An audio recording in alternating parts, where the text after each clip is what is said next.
ধরুন আপনার শিশুর হাত থেকে পড়ে গ্লাস ভেঙে গেল, অথবা সে এক গ্লাস পানি মেঝেতে ঢেলে দিল। এই অবস্থায় আপনি কি করবেন? শিশুকে ধমক দিবেন নাকি মারবেন? অনেক সময় শিশুদের হাত থেকে পড়ে গ্লাস ভেঙে যায়, অথবা শিশুরা এক গ্লাস পানি মেঝেতে ঢেলে দেয়, অথবা বাটিতে থাকা কোনো খাবার শিশু মেঝেতে ফেলে দেয়। এই অবস্থায় আপনার রাগ হবে খুব স্বাভাবিক। শিশু এটা কোনোটাই ইচ্ছাকৃতভাবে করেনি। আপনার প্রতিক্রিয়ায় নির্ধারণ করবে শিশু ভয় পাবে নাকি শেখার সাহস পাবে। এই ঘটনা ঘটার পরে শিশু নিজেই অনেক ভীত অবস্থায় থাকে। এই পরিস্থিতি মোকাবেলার জন্য চলুন আমরা জেনে নিই 3টি টিপস। প্রথমত, শিশুকে আপনি শান্তভাবে বুঝিয়ে বলবেন যে এটি কোনো সমস্যা নয়, এটি তুমি ইচ্ছা করে করোনি, এটা একটা দুর্ঘটনা। দ্বিতীয়ত, তাকে বলবেন যে চলো আমরা দুইজনে মিলে এটা পরিষ্কার করি, চলো আমরা এটা মুছে ফেলি।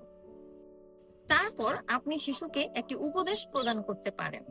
তাকে বলতে পারেন যে তুমি যদি ধীরে ধীরে পানি পান করতে অথবা আস্তে করে গ্লাসটি ধরতে, তাহলে এটি পড়তো না, পড়ে ভেঙে যেত না।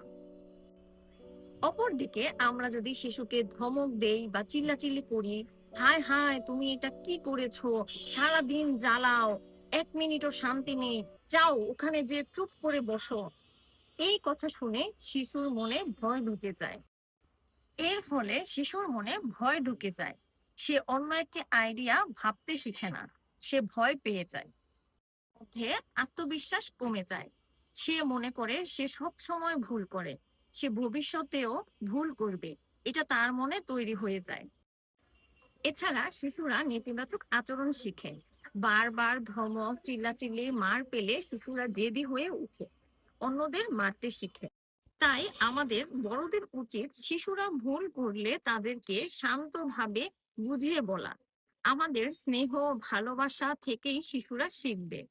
তাদেরকে ভুল থেকেই আমাদের শেখাতে হবে। ধন্যবাদ।